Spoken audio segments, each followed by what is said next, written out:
저 사람이 우리 엄마 죽였죠?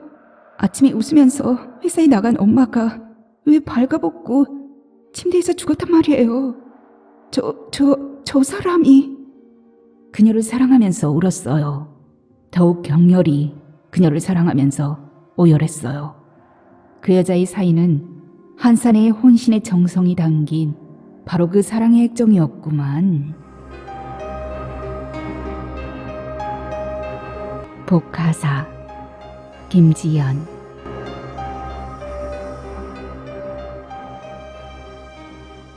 상큼한 바깥 공기와는 달리 형사과는 온통 담배 연기로 꽉 차 있었다. 가을 날씨에서 초겨울로 갑자기 기온이 떨어짐에 따라 사방의 창들을 닫아두었기 때문인 듯했다. 근년 들어 기상이변이 잦아 조석 병계의 기온쯤은 이제 면역이 되었을 법한데 매번 그것에 대처하는 사람들의 첨예스러움을 새삼 느끼면서 나는 닫혀진 창들을 드르르 열어젖혔다. 날씨가 차가운데 왜 창문을 여느냐고 어느 누구도 말하지 않았다.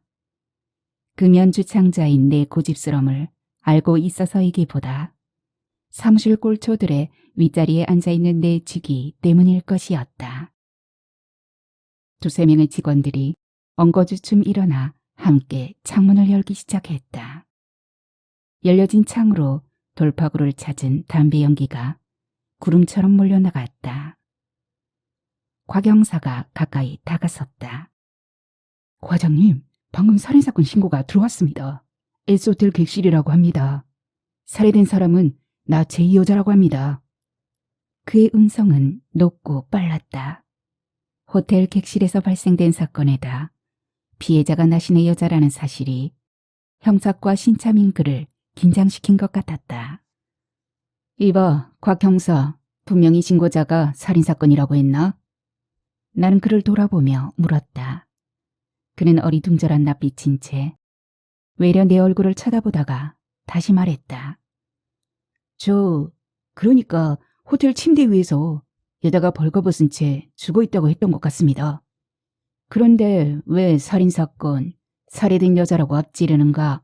자살인지 타살인지 급사인지 병사인지 정확히 모르는 상황인데 수사반원이 미리 살해되었다는 선입관을 가져서야 어디 제대로 수사가 되겠는가? 민형사, 장형사 출동 준비하고 현장에는 출입금지를 시켰겠지? 나는 금방 들어왔던 출입문 쪽으로 다시 몸을 돌리면서 빠르게 말했다. 예, 지역 파견 형사들이 즉각 출동하여 조치를 취하고 있다 합니다. 출근하여 책상 앞에 앉아보지도 못하고 되돌아 밖으로 나갔지만 전신을 휘감는 상큼한 공기에 나는 차라리 신선함을 느낀다. S호텔 306호실로 들어섰다. 시체는 더블베드의 중앙부에 반듯하게 뉘어져 있고 호텔 측에서 부른 의사와 간호사가 막사체 진찰을 끝낸 듯 가방을 챙겨들고 있었다. 나는 객실 안의 공기가 지극히 맑고 평온하고 아득하다는 느낌을 가지면서 의외라는 생각을 갖는다. 대체적으로 시체가 있는 방 안은 비비린 냄새, 술 냄새가 절여져 있거나 화약 약품 혹은 가스 냄새가 진동하는 등 사인을 규명하는 데에 참고가 될 수 있는 징후가 있기 마련인데 후각적으로 이렇다 할 무엇도 예감되지 않았던 것이다. 허리를 펴고 시체 곁을 벗어나는 의사를 앞으로 두 손을 모은 채 걱정스런 낯빛으로 살피고 있는 30대 후반쯤의 키 큰 사내를 나는 흘기 쳐다보면서 의사에게 다가섰다. 어떻습니까?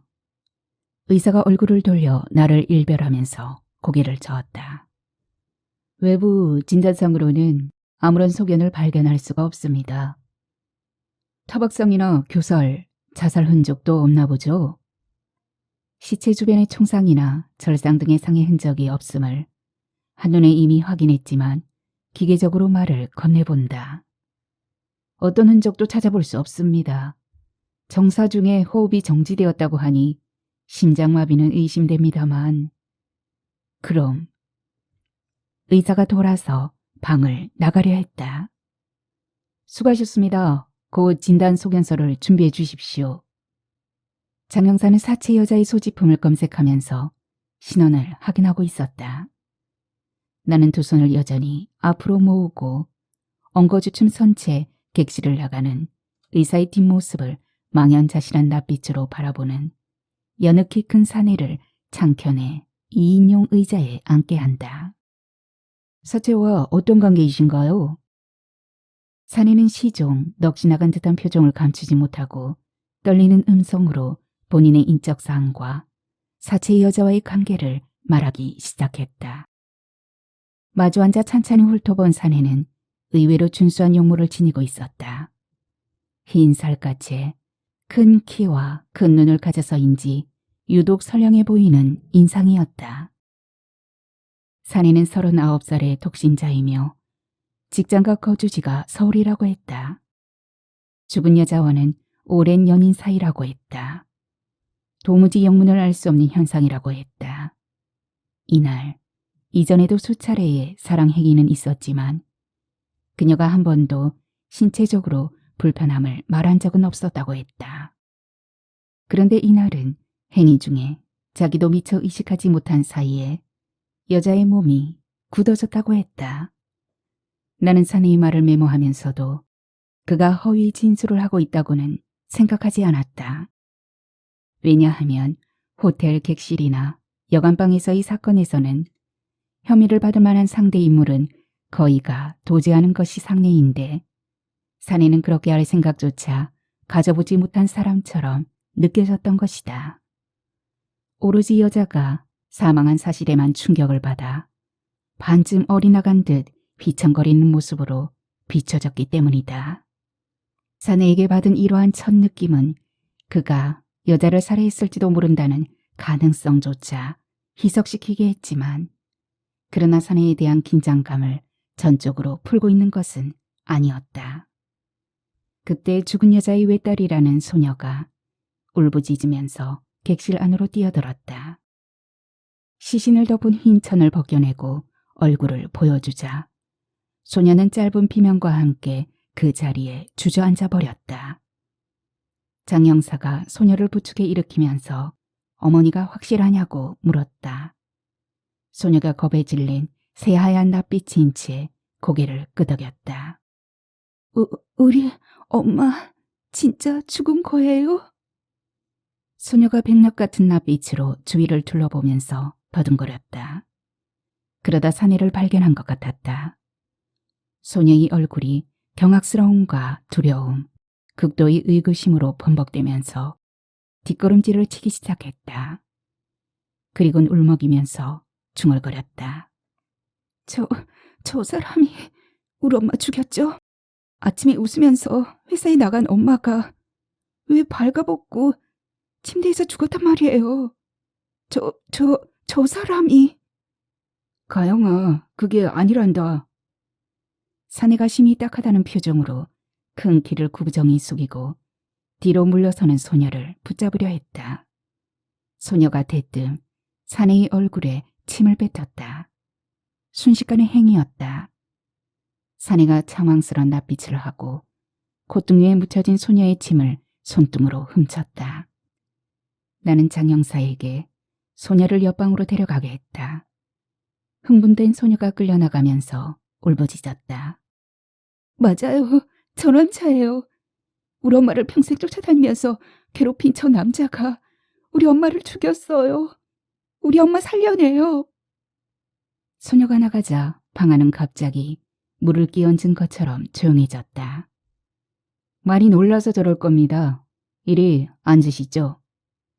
나는 사내를 다시 자리에 앉게 했다. 소녀는 15살의 중학 2학년이라고 했다. 평소 내성적인 성격인데 어머니의 사망에 심한 충격을 받은 모양이라며 사내가 오히려 안타까운 표정을 지었다. 나는 이날 사내에게서 지극히 기본적인 실제 상황만 듣고 그의 신원을 거듭 확인한 후에 일단 그를 나가 있게 했다. 사내는 그 누구보다 자신이 사인을 알고 싶고 사체 옆을 떠나고 싶지 않다면서 함께 있기를 원했지만 필요할 때 부르겠다고 했다. 현장의 확대사진 촬영과 방 안에서 채취할 수 있는 재반 증거물을 거두었다. 또한 호텔 측에 여자와 사내가 객실에 입실한 시간 등을 조사케 하고 우선 시체를 부검기 위한 재반 절차를 밟도록 지시했다. 그리고 죽은 여자의 딸을 비롯하여 친척들을 소환시켜 여자의 병력이며 사내와의 내력을 취재케 했다. 이런 과정에서 여자의 유일한 혈육인 소녀와 친척들 사이에 갈등이 생기기도 했다. 소녀는 어떤 방법으로든 사인을 밝혀서 어머니의 원한을 갚아야 한다며 시체 부검을 적극적으로 요구해왔고 여자의 형제 자매들은 또한 적극적으로 부검을 반대했던 것이다. 어차피 다시 살아나지 못할 목숨인데 왜 칼을 대서 2번 주검을 시키며 무슨 좋은 일을 하다 죽었다고 부추겨서 광고하려 드느냐는 것이 형제들의 반대 이유였지만 소녀는 듣지 않았다. 그들 가족들의 사정에 이어하던 이 돌연사는 부검 케이스일 수밖에 없었다. 한편 형사들을 풀어 사내의 행적을 미행케 했다. 여자의 사망을 진심으로 슬퍼하고 깊은 상처를 받은 듯 휘청이는 모습과 도피하지 아니한 태도로 의심의 여지가 많지 않다손 치더라도 사건은 두 사람의 정사 행위에서 발생된 것이었다. 뿐만 아니라 소녀의 사내를 향한 심상찮은 중호의 감정 표현도 짚어볼 만한 문제였던 것이다. 연전에 경험한 2건의 복상사 경우를 떠올려 보았다. 2건 모두 남성이 사망자였고 그들이 지닌 심장의 병변이 사망의 원인이었다. 한 사람은 관상동맥경화증 소지자였고 또 한 사람은 뇌동맥류를 앓는 사람으로 성행위 중에 동맥류가 파열하면서 숨이 멎어진 경우였다. 사망자 모두가 40, 50대의 중년임에 비해 상대는 20대 초반과 10대 후반의 젊은 여성들이었다. 두 여성 모두 상대한 남성들이 심장병을 앓고 있는지의 여부에 관심조차 갖지 않았으며 오히려 시간당 계산 방법에 의해 그들과 관계했을 뿐이라고 했다. 따라서 남자들의 복부유의 사망은 그녀들에게 엄청난 충격을 주어 정신병을 일으킬 지경인데 왜 자기들을 의심하느냐고 거칠게 항변했다. 물론 그 사건들은 죽은 남자들이 기왕의 심장병 환자였음이 밝혀짐으로써 두 여인은 무혐의로 자유로워졌지만 그녀들은 그때 받은 충격 속에서 벗어나지 못해 기양했거나 직업을 바꾸었다는 뒷소식을 접했다. 당시 사망한 남성들의 가족은 이 사건이 밖으로 번질까봐 극비로 취급해 줄 것을 간절히 원했었다. 사업체에서 혹은 여행 중에 과로로 인한 심장마비로 타계한 것인 양 가족들이 먼저 소문을 퍼뜨리기도 하여 적극적인 수사에 걸림돌이 되기도 했다. 이번 사건은 그때의 두 사건과는 대조적이었다. 사망자가 남자가 아닌 여자였고 사망자의 체위가 복상이 아닌 복하로 희귀한 케이스였으며 또한 사망자가 평소에 어떤 지병을 앓거나 과거 병력도 없다고 했다. 심장의 혹여 병변 이상이 없었느냐는 집중 질문에도 가족들은 하나같이 고개를 흔들었다. 외딸인 소녀는 우리 엄마는 워낙 강심장이어서 집안에 도둑이 들어와도 맞서 소리쳐 물리치고 감기를 앓거나 웬만한 상처를 입어도 주사나 약 따위는 절대 먹지 않고 이겨내는 체질이라고 했다. 그러므로 자기 엄마는 만성지병도 없으므로 그 남자에게 억울하게 죽임을 당한 것이 틀림없다고 했다. 그 남자는 엄마를 처녀적부터 목매 달고 따라다닌 찐득이에요. 엄마가 가부가 되어서도 자기와 결혼해주지 않는다 하여 엄마를 괴롭힌 사람이에요. 어느 날은 술 취해서 우리 집에 쳐들어와 엄마를 붙잡고 함께 죽자고 울며불며 소리를 지르던 사람이라고요. 나는 그 남자에게서 엄마를 뺏기지 않으려고 그가 나타나면 가출해 버리거나 거품을 물고 기절하는 척 소란을 피웠어요. 엄마를 빼앗기면 나는 이 세상에서 혼자가 되니까요. 틀림이 없다고요. 말 안 듣는 우리 엄마를 죽이고 자기도 죽이려다 미처 못 죽은 거라고요. 사건이 일어난 지 사흘 만에 퉁퉁 부어오른 눈으로 사무실에 나타난 소녀가 물어보지도 아니한 내용을 앞서 내쏟은 말이었다.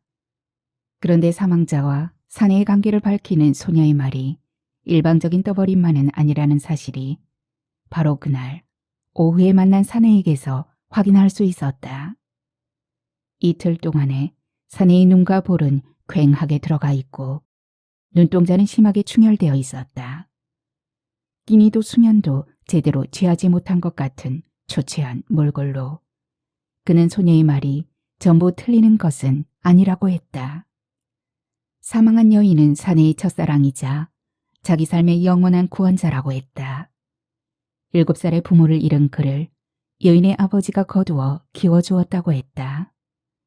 초등학교까지 그 집의 도움을 받다가 중학교는 낮에 일하고 밤에 야학을 다녔으며 이후에는 그 집에서 독립하여 검정고시로 전 학업을 끝내고 오늘에 이르렀다고 했다.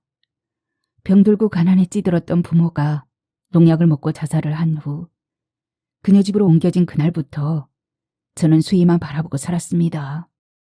동갑장이었지만 어릴 적부터 그녀는 마음이 따뜻하고 예쁘고 인정이 많았어요. 저에게는 어머니 같고 누이 같고 애인 같은 세상의 전부였어요. 여산에서 소를 먹이고 소죽을 끓이고 어린 몸에 넘치는 그 집의 굳은 일을 맡아 하면서도 조금 더 힘들지 않았던 것은 오로지 수희가 옆에 있었기 때문이었어요. 진정 제 생명보다 더 그녀를 아끼고 사랑했어요. 그 집에서 초등학교는 보내주었어요. 제가 수희의 경호병이었어요. 수희의 가방이며 신발 주머니며 온갖 숙제물을 들고 다녔고 누구든 그녀를 불편하게 굴면 내 몸이 상처투성이가 되는 한이 있어도 가만두지 않았어요. 아이들이 절더러 수희의 종놈이라고 했어요. 아무렇지도 않았어요. 오히려 수희의 무엇이라는 그 말에 어깨를 우쭐했어요. 그러나 수희와 함께 학교 다닐 수 있었던 것은 초등학교로 마감이었죠. 수희는 중학교에 진학하고 저는 본격적인 새끼 모습으로 일만 했지요. 하지만 밤에는 주인의 꾸지람을 무릅쓰고 야간 중학교에 수업을 받으러 다녔어요. 수희의 친구가 되려면 저도 배워야 할 것 같았거든요. 그러나 중학과정을 미처 1년도 다니지 못하고 말았어요. 야학에 다니느라 새벽에 일어나지 못한다는 이유로 주인이 매를 때렸기 때문이었어요. 혼자 주경야독을 했어요. 그리고 주인 몰래 고등학교 진학을 위한 검정고시를 쳤어요. 합격이 되었어요. 저는 수인의 집을 나올 수밖에 없었어요. 부산으로 나가 공장에 다니면서 야간 상업고등학교를 다녔고 졸업 후에는 은행에 취직하여 다시 야간대학과 대학원 과정까지 끝냈어요. 그러는 동안 수인은 고등학교를 졸업하고 바로 결혼을 했더군요. 딸을 낳았다고 하더라고요. 저는 어떤 여자하고도 결혼을 할 수가 없었어요. 그때까지도 수인은 제 생존의 의미이고 제 육신과 제 영혼의 전부였거든요. 그런데 수희가 교통사고로 남편을 잃었다는 거예요. 수희의 아픔이 그대로 제 아픔이 되어 한동안 가슴이 미어졌어요. 그녀를 보호하고 싶었어요. 제 심층 바닥에 절여져 있던 소원을 말했죠. 결혼해 달라고요. 안 된대요. 제 사랑은 받아주었어요. 하지만 결혼은 절대로 안 된대요. 그냥 이런 상태로 서로 회포를 풀며 살자고 했어요. 결혼 반대의 이유를 여러 가지로 내세웠어요. 엄마의 결혼을 결사코 반대한다는 딸의 말도 했어요. 하지만 수인은 말하지 않았지만 제가 자기 집 모습으로 그녀의 종놈으로 불리워졌던 미천한 제 어릴 적에 쓰러지지 않는 환영 때문이 아닌가 싶었어요. 바로 그날은 실제 그런 이유 때문이냐고 제가 어렵게 먼저 말을 꺼내보았어요. 아니라고 부정을 하지 않더라고요. 얼굴을 붉히면서 제 시선을 받지 않더라고요. 사내는 그쯤에서 일단 말을 끊었다. 감정이 격해 오르는지 그야말로 얼굴이며 목덜미께가 벌겋게 달아올랐다. 나는 적잖이 긴장하면서 숨을 삼켰다. 그런데요, 그녀의 긍정적인 반응을 보고서도 서럽기만 하지 조금도 화가 나지 않더라고요. 믿거나 원망스럽지도 않더라고요. 오로지 서럽기만 해서 그녀를 사랑하면서 울었어요. 더욱 격렬히 그녀를 사랑하면서 오열했어요. 정점을 이르러서는 사뭇 통곡하듯 소리를 내어 울었어요. 그리고 그녀의 가슴이 무너졌죠. 울다가 지쳐서 이미 품에 그대로 잠들어 버리는 아기처럼 그녀의 몸 위에서 홍곤히 잠속에 빠져들다가 뭔가 형용할 수 없는 서늘한 기운이 전신으로 엄습해 들더라고요. 눈을 뜨고 벌떡 몸을 일으켰죠. 그런데 수의 몸이 굳어 있더라고요. 사내가 고개를 꺾듯이 아래로 떨구면서 두 팔로 머리를 감쌌다. 여인의 죽음이 생각할수록 허망하고 어처구니가 없는 듯 얼굴을 일그러뜨리며 상체를 비틀었다. 의도적으로 짓는 몸짓 같지는 않았다. 그를 미행한 형사들의 보고에서도 그는 삶을 포기한 사람처럼 직장에 출근하지도 않았고 길거리 포장집에서 온종일 술에 절어서 전신을 꿈틀거리며 오열하다가 쓰러지곤 했다는 것이었다. 나는 사내가 더 피폐화되기 전에 그의 흔적을 채취해 두어야 한다는 생각을 떠올렸다. 혈액과 소변과 지문 정액 등을 채취하도록 지시했다. 죽은 여자의 사체 부검에서 사인을 밝힐 자료가 분명치 아니할 경우를 생각해서였다. 그렇다고 사내에게 특별히 의혹의 심증이 가는 부분이 있어서는 아니었다. 오히려 이러한 가정의 선택은 사인 규명이 불가능한 케이스일수록 죄지는 작업방어적 혹은 위안적 방법에 가까울 수 있었다. 사체가 생전에 심장에 병변이 없었고 타살의 가능성이 희박하다면 결국 자가음독 방향으로 생각을 돌려볼 수 있었지만 현재의 상태에서는 어떤 과학적 입증도 납득될 만한 사연도 있는 것은 아니었다. 두 사람의 동반자살 의도를 염두에 둘 수는 있었다. 동반자살을 약속하고서도 둘이 동시에 음독하지 아니한 부분, 즉 사내의 주저적 행동이 결국 여자만 사망케 하는 결과를 빚은 것으로 의심할 수도 있었다. 물론 현장에 그들이 동반자살을 의심할 어떤 증거물이 발견된 것은 아니었지만 사내의 유별한 고통스러움의 몸짓은 그런 방향의 상상을 가능케도 했던 것이다. 뿐만 아니라 사내의 모든 행동을 자기적인 연기로 볼 수도 있었다. 여자를 살해하지 아니한 자신의 모습을 완벽하게 구사하기 위해 어려웠던 과거를 스토리로 엮어 여자가 절명한 순간까지 혼신의 모습으로 연출하는 그런 부분의 의혹도 가져볼 수는 있었다. 만약 그럴 수 있는 사내라면 그는 고차원의 지능범일 수도 있었고 내 흥미는 끝다운 데 없이 고조될 것이지만 그런데 사내에게의 내 심증적 인식은 그것이 아니었다. 문득 6년 전에 경험했던 소판돈 사건이 떠올랐다. 범인의 지나친 여유부림이 문제 해결의 실마리가 된 경우였는데 왜 불쑥 이 사건이 떠오르는지는 자신도 알 수 없었다. 경상도 산청의 60대 농부가 자식처럼 키우던 암소 3마리를 장날에 내다 팔고 돈전대를 당신이 깔고 누운 요판 아래에다 묻어두고 잠을 잤다. 날이 새면 그 돈으로 농협빚도 갚고 나머지는 통장에 넣어둘 생각이었다. 아내도 먼저 세상을 떠나고 함께 살던 외딸 내외마저도 도시로 나가버려 홀로 된 노인은 큰 돈을 지니고 하룻밤을 지내기가 여간 불안하지 않았다. 방문고리를 안으로 걸고 박달방망이 하나를 머리맡에 세워두고 앙칼지게 잘 찢어대는 삽살개를 방문 안마루 기둥에다 줄을 메어 놓는 등 나름대로 방비는 단단히 했다. 그러나 다음날 새벽에 눈을 뜬 농부는 요판 밑에 소를 판 돈전대가 없어진 것을 발견하고 노인은 기절하고 말았다. 이웃집 노인이 장날의 속값 시세도 알아볼 겸 이 집 마실을 오지 않았으면 농부는 언제 깨어날지 모를 정도로 깊이 기진한 상태였다고 했다. 나는 당시 어떤 토지 사건의 원적을 조사하기 위해 마침 산청경찰서에 파견되어 있던 때라 서장의 협조 요청에 농부의 집을 가보게 되었다. 깨어난 노인의 말에 의하면 유난히 예민하고 잘 짖는 삽살개가 전혀 짖지 않았고 방문의 쇄골이가 안으로 열려져 있었으며 머리맡에 세워둔 박달 방망이가 돈 전대를 묻어둔 요판 아래에 전대 대신 들어와 있더라고 했다. 둘러본 현장은 어수선했다. 마루 위에는 작업화 발자국이 어지럽게 찍혀져 있었고 문고리는 문살에 발린 창호지를 면도칼로 간단히 자르고 손을 들이밀어 고리를 풀었음이 한눈에 들어왔다.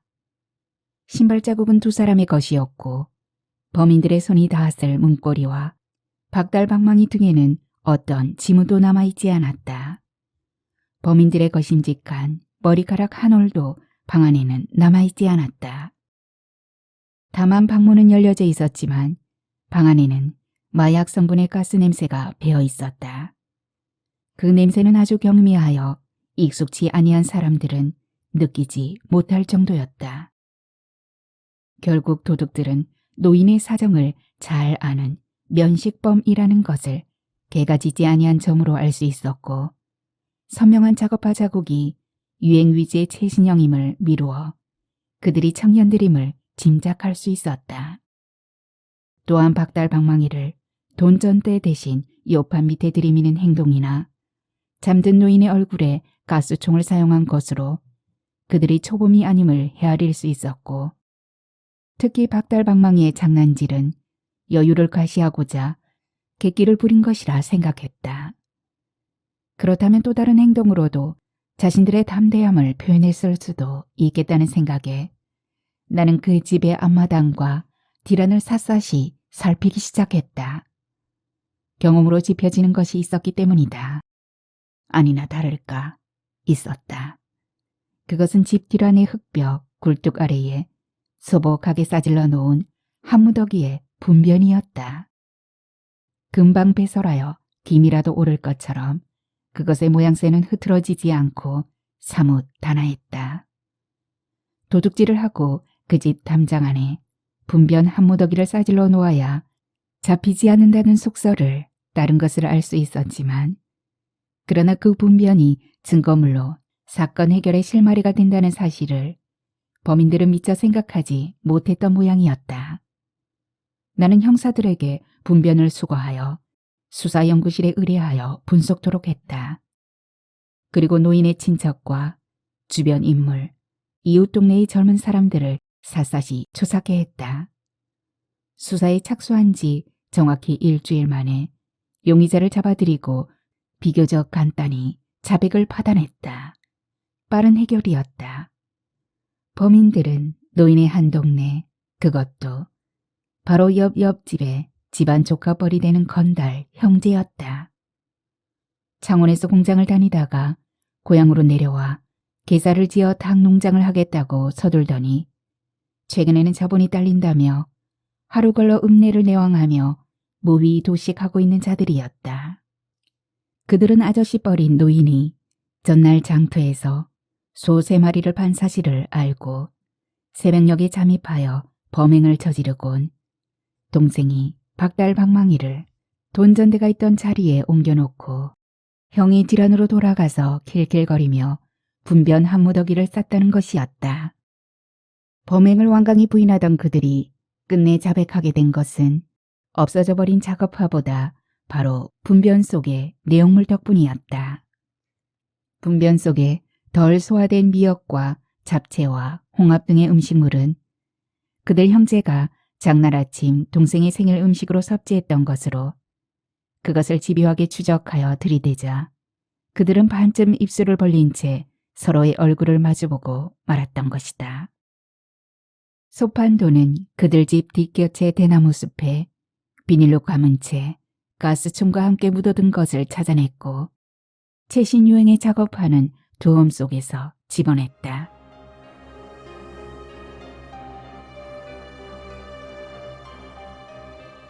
호텔 여자 복화사 사건 속의 사내를 분석하다가 하필이면 소파한동 강도 사건의 범법자들이 떠올려진 것은 상황은 다르지만 그들의 성향이며 분위기, 인성들이 집어 설명하기는 어렵지만 뭔가 유사하다는 느낌 때문일 것이었다. 건달 청년들은 분명히 죄를 지은 범인이었고 사내는 무한한 의혹의 가능성을 풍기는 혐의자일 뿐이지만 내가 그들에게서 받은 기운은 두터운 찌든 때가 묻지 않은 신선한 수풀 냄새 같은 것이었다. 이것은 어디까지나 내 개인적인 느낌과 심중에 불과한 것이어서 타인에게 분석하여 설명하기에는 곤혹스러운 문제였다. 결국 이러한 신선한 느낌은 사내의 결백에 대한 내 심리적인 보증이나 다름이 없었다. 그러나 지금껏 수백 건의 사건을 경험했지만 내 느낌이나 심증이 맞아떨어지는 경우는 30%도 되지 않았다. 그럼에도 불구하고 나는 혐의자에게의 내 심증이나 느낌을 소중하게 생각했고 입증되지 아니한 이러한 나의 감상이 사건 수사에 끼어드는 경우도 있었다. 나는 부하들에게 사건을 접함에 얼음처럼 냉정하고 이지적이어야 함을 과학적, 객관적, 합리적 증거물로 접근해야 됨을 누누이 강조하면서도 그러나 역설하는 나도 동료들도 그 한계를 완전히 초월하지 못함을 우리는 피차가 알고 있었다. 사내에게서의 수풀 냄새는 이후 사망자의 친척들, 특히 그녀의 딸을 비롯한 형제들이 사내에게 계속 불리한 증언을 하는데도 쓰러지지 않았다. 사망자의 사촌 언니라는 여인은 죽은 동생이 바로 얼마 전에 그 사내가 함께 살지 못할 것이면 같이 죽어버리자는 말을 했음을 전했다. 사내는 그 말을 부정하지 않았다. 실제 수면제까지 준비한 적이 있었다고 했다. 함께 죽어 저승에 가서라도 연을 맺고 싶었다고 했다. 그러나 사내의 간절한 기원은 그녀의 반사적인 냉소로 좌절되었고 그는 그 이후 그 순간의 상황을 떠올리는 것만으로도 자신에게의 혐오감과 당혹감으로 전신이 더워진다고 했다. 사내가 동반 자살을 말하던 순간 여자의 낯빛은 사내를 향한 묘멸감으로 사뭇 일그러졌고 점차 분노로 충혈되던 눈빛이 연민의 어루침으로 변하더니 급기야 사람은 자신을 볼 수 있어야 한다는 말을 던졌다고 했다. 그녀의 자기에 대한 원천적인 인식을 거듭 확인한 셈이었지만 사내는 그래도 그녀가 원망스럽지 않았으며 오히려 자신이 부끄러웠으며 언감생심 뱉지 말았어야 할 자신의 속내 소망을 말했다는 자책감까지 가졌다고 했다. 사내의 삶은 여전히 휘청거림 그 자체였다. 직장에는 계속 출근하지 않았고 침식을 멋대로 걸렀으며 거리를 방황하고 술집을 전전했다. 시도 때도 없이 죽은 여자의 집 부근을 계속 배회한다고도 했다. 또한 걸핏하면 경찰청에 나를 찾아와 사인이 밝혀졌느냐고 따지듯 물어왔다. 그의 큰 눈은 만장의 슬픔으로 언제나 붉게 절여져 있었다.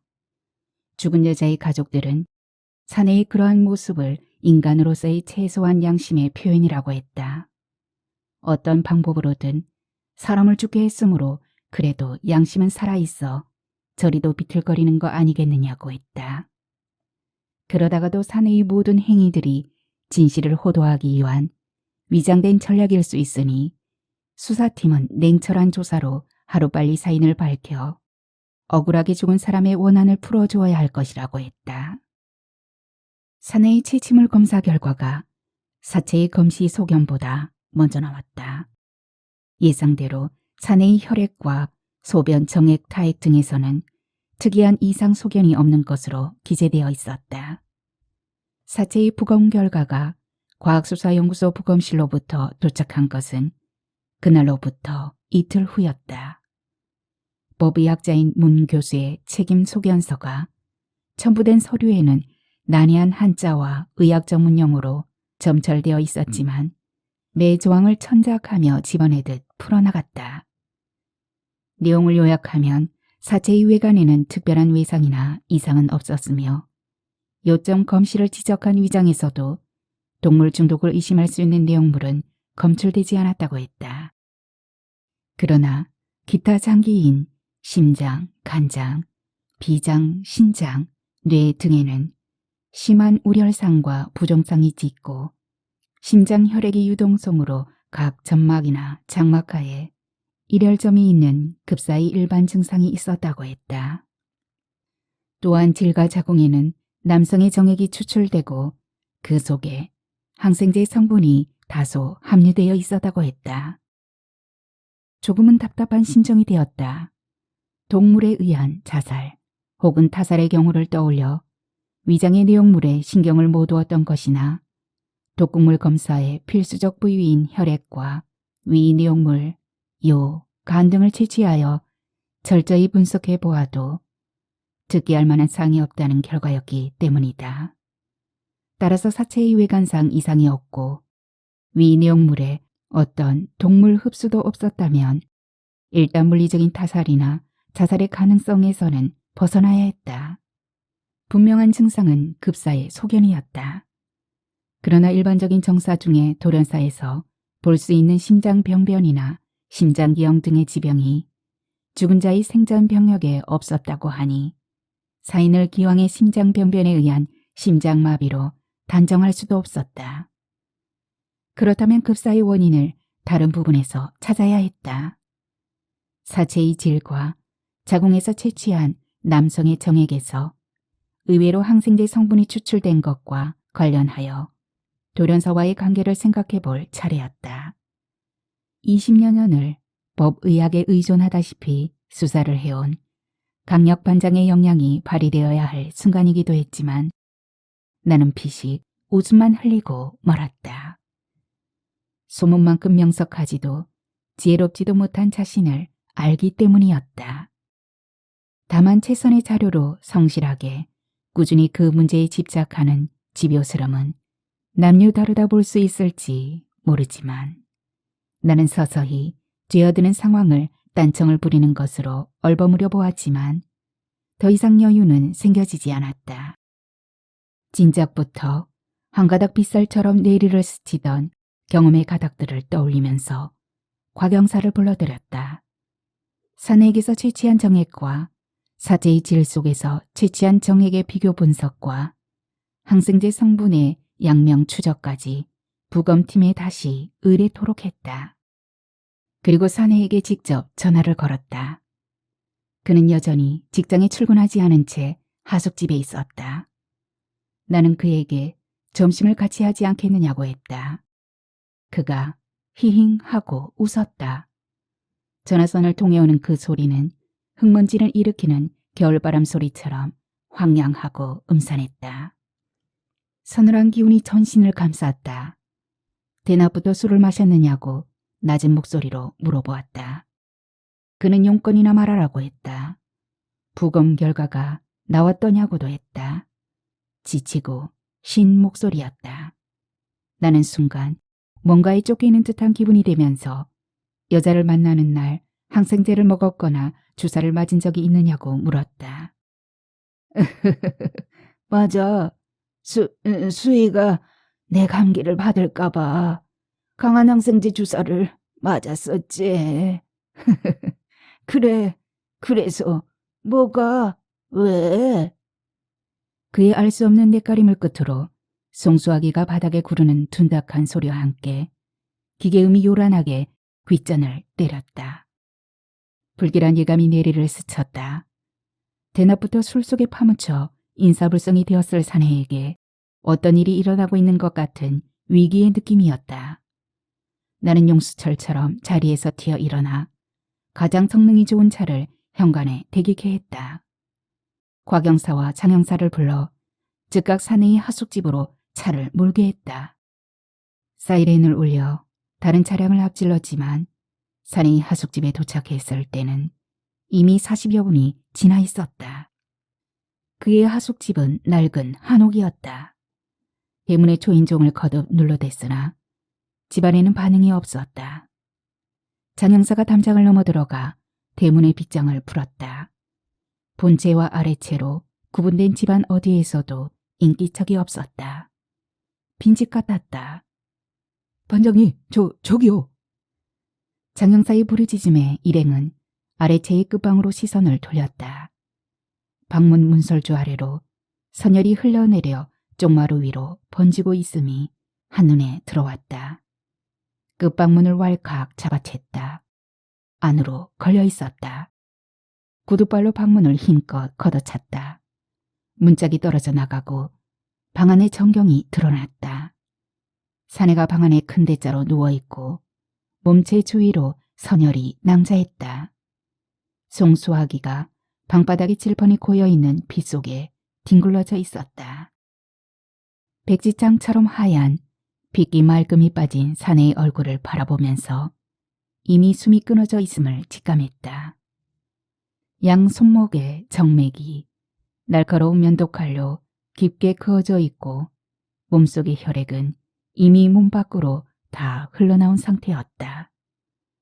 장영사가 사내의 코와 심장에 귀를 대보곤 숨이 끊어졌다고 했다. 나는 사내의 떡빛 얼굴을 일별한 순간부터 심한 허탈감으로 그 자리에 주저앉고 싶은 심정이었다. 사내의 깊고 슬픈 눈빛이 낯빛으로 변한 사체 위에 얼굴 위로 어룽쳐졌다. 그는 이미 정맥을 끊고 호흡이 끊어지는 상황 속에서 나의 전화를 받았던 것이다. 사내에게 좀 더 깊은 관심을 가졌더라면 목숨을 포기하는 최악의 상황에 닿는 것을 방지할 수 있었을 것이라는 회한에 마음이 끝없이 가라앉았다. 죽은 여자의 딸과 형제들은 사내의 자살을 당연한 행위인 양 빈정거렸다.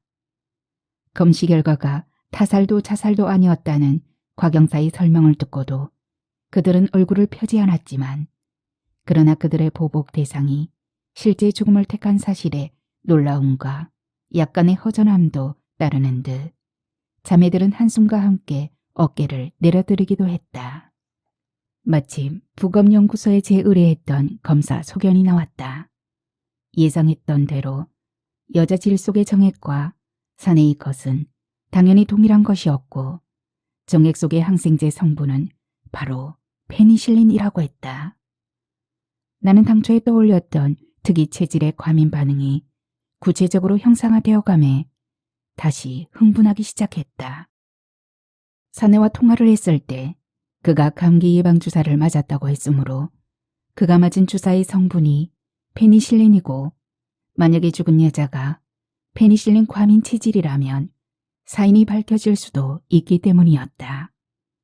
그런데 정액의 비교 분석에서 사내의 것에는 알코올 농도만 짙을 뿐 항생제의 성분이 없었고 여자의 것에서만 추출이 되었다. 이는 사내의 정액이 바로 사건 당일날 채취한 것이 아니기 때문일 터였다. 그러나 그것을 후회하는 데에 시간을 소모할 필요는 없었다. 사내의 직장을 통해서 그 은행의 지정 병원을 찾아냈고 전 직원이 그 병원을 이용한다는 사실을 알아냈던 것이다. 내 예측은 틀리지 않았다. 사내가 사건이 일어난 바로 그날 지정 병원에서 페니실린 주사를 시주했음을 확인할 수 있었다. 나는 이어 죽은 여자의 직장인 보험회사를 찾아갔다. 여자의 딸이 시신을 확인하고 울부짖으며 하던 말 중에 엄마는 심장병은커녕 어떤 병도 앓은 적이 없고 감기가 들어도 주사를 맞지 않는다고 하던 말이 떠올랐기 때문이었다. 역시 그 보험사의 지정병원에서 사원들의 정기검진 결과를 찾을 수 있었고 놀랍게도 죽은 여자는 페니실린 과민 반응의 특이 체질로 기재되어 있었다. 감기가 들어도 주사를 맞지 않는 이유가 거기에 있었던 것이다. 그렇다면 내 추리와 예상은 빈틈없이 맞아드는 것이었다. 여자는 사내가 감기 예방으로 맞은 페니실린 주사의 잔여 성분을 정액으로 몸속에 전달받고 쇼크를 받아 사망한 것이었다. 그러나 이러한 결과가 쉽사리 납득이 되는 것은 아니었다. 사내의 몸에 시주된 항생제가 정액 속에 스며들어 그것이 다시 제3자의 몸속에 들어가 치명적인 쇼크사를 불러일으킬 수 있는지 납득이 되지 않았다.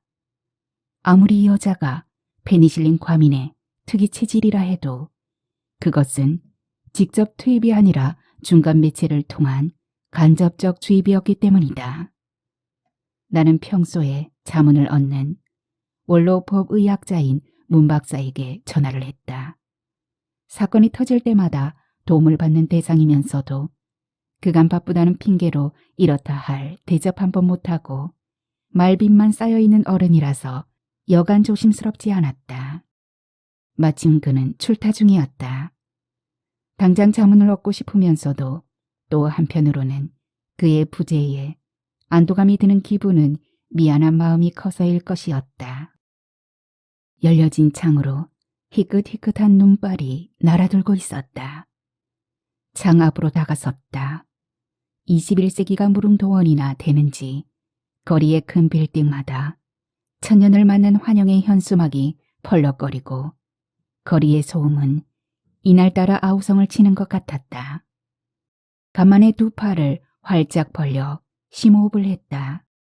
스스로 납득이 되든 아니 되든 사건은 제멋대로 내 의식 속에서 매듭지어지면서 나는 비로소 현실 속으로 돌아서고 있었다. 정결로 치닫는 내 의식의 흐름은 개울의 샌 물살처럼 거침이 없어 나는 그대로 내버려 두었다. 굳이 제어할 이유가 없는 듯 해서다.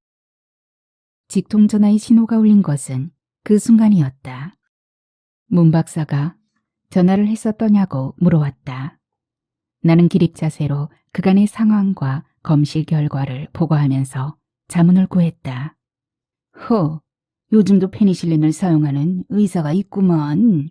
하긴 교각사루식의 쇼크만 없다면 페니실린은 아직도 의술의 총알로 군림할 수 있지. 무엇을 주저하는가? 당신 판단대로 페니실린 쇼크사가 틀림없구만. 간접 투입이라 해도 그것의 성능은 대단한 것이거든. 과민 반응자와 그 물질의 부딪힘에서 발생되는 죽음의 기전은 아직 세계의학에서도 밝혀내지 못했지만 페니실린 과민 반응은 기스로 인한 타액 간접 투입에서도 사망하는 외국 사례가 있었지.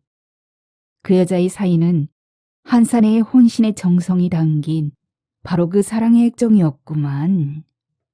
문 박사는 그 말을 끝으로 내가 그간 찾아뵙지 못한 구차한 인사말을 다시 늘어놓기 전에 먼저 전화를 끊었다. 나는 혼자 목덜미깨를 붉히면서 건들건들 어깨를 흔들며 건물을 벗어났다. 그리고 어둠이 깔리는 거리의 소음 속으로 파묻혀졌다. 얼마간 혼자 흥분하여 일정한 방향 없이 시내 중심가를 배회했다. 사건의 결미를 지을 때마다 상승되는 심장 박동과 맥박의 요동은 자연스러운 생리적 현상이라 하더라도 정신적인 흥분과 간헐적으로 반복되는 우열 현상은 습관적이었다. 이번 경우는 유독 증상이 오래갔다. 어느 작은 꽃가게 앞에서 걸음을 멈추었다. 마치 지금까지 그 꽃가게를 찾아 헤맸던 사람처럼 나는 눈빛을 빛내면서 흰 국화 한 묶음을 샀다. 그리고 SE과 대학 사채 해부실 건물을 찾아 택시를 타고 갔다. 거기 푸르말린 액체 속에 사내이 사체가 보호자 없는 변사체로 학생들의 해부 실습용 용도로 절여져 있었기 때문이다. 어둠 속에 일자형의 해부학관 건물이 작은 산등성이처럼 웅크리고 있었다. 건물 정면의 출구에 꽃묶음을 놓고 나는 한동안 그 자리에 붙박힌 듯 서 있었다.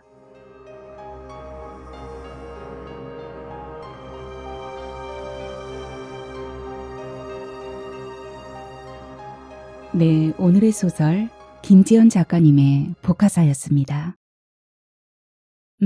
이 소설을 읽으면서 카멜레온이 되어야 소설가가 될 수 있겠구나 라는 생각을 했어요. 김지연 작가님의 소설은 여러 편 읽어드렸는데요. 오늘의 소설 복화사는 정말 접해보기 어려운 이야기예요. 처음부터 끝까지 긴장 속에서 손에 땀을 쥐게 하는 이야기였습니다. 여러분은 어떻게 들으셨어요? 죽어서라도 정신적 사랑의 쟁취를 위해 그렇게 할 수 있는 걸까요? 갑자기 섬뜩해집니다. 네. 예전에 어떤 책에서 이런 글귀를 읽은 적이 있습니다. 어떤 일을 함에 있어서 죽을 만큼 최선을 다해 본 적이 있는가? 이 질문이 문득 떠오릅니다. 제가 오디오 낭독을 하면서 그리고 영상을 제작하면서 정말 죽을 만큼 최선을 다했는가? 그런 생각이 들어요. 아마도 평가는 우리 구독자님들께서 해주시겠죠. 많이 사랑해 주시니까 저도 최선을 다해서 영상을 제작했지 않았을까? 라는 생각을 또 해봅니다. 네, 이제 본격적인 환절기예요. 감기 조심하시고요. 하루하루 즐겁고 건강한 날 되시기 바랍니다. 하수담은 또 다음 소설 준비해 오겠습니다. 편안히 계세요. 감사합니다.